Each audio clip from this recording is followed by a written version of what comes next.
ভাই আপনি যে গাড়িটা পালিশ করছেন এই পালিশটা কোন এলাকার পালিশ? একটা made in Japan. Made in Japan. তো এই পালিশটার মূল্য কত? মূল্য তো মেলা টাকাই। তো এই পালিশটা দিলে কি হয় গাড়িতে? আগে একটু সফট দিতে হবে, 2200 টাকা দাম এইটুকুর দাম। 2200 টাকা? ভাই আপনি কিভাবে নিয়ে আসেন এই পালিশটা বাইরের থেকে? বাইরেটা একজন আজ ভাই দিয়ে যায়। ভাই তাহলে এই গাড়িটা বিক্রি করবেন কয় টাকায় ভাই? একবারই 55,000 টাকা। একবারই 55,000 টাকা? একবারই 55। কম টম হবে না ভাই? আপনি ভিডিও দেখি তো কেউ আসে তাহলে 50,000 টাকায় একবারই সেট করে। একবারই 50,000 টাকায়? বাহ, নাম্বার কোন জায়গার ভাই? নাম্বার 100 টাকার নাম্বার। চুয়াডাঙ্গার নাম্বার।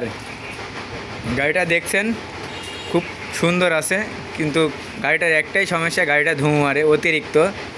ইঞ্জিনের ভিতরে 10,000 টাকা খরচ করতে হবে। তো গাড়িটার মূল্য দেওয়া হয়েছে 10,000, এই 50,000 টাকা। দেখছেন গাড়িটা সুন্দর করে ধরছে আমার তুষার ভাই। দেখুন কি ফাইন করে পালিশ মারছে। পালিশের দামই বল 2200 টাকা, তাহলে গাড়িটার দাম তো কোন 50,000 টাকা। ভাই তাহলে এই জায়গায় থাক। ইঞ্জিনের সাউন্ডটা শুনে দাও।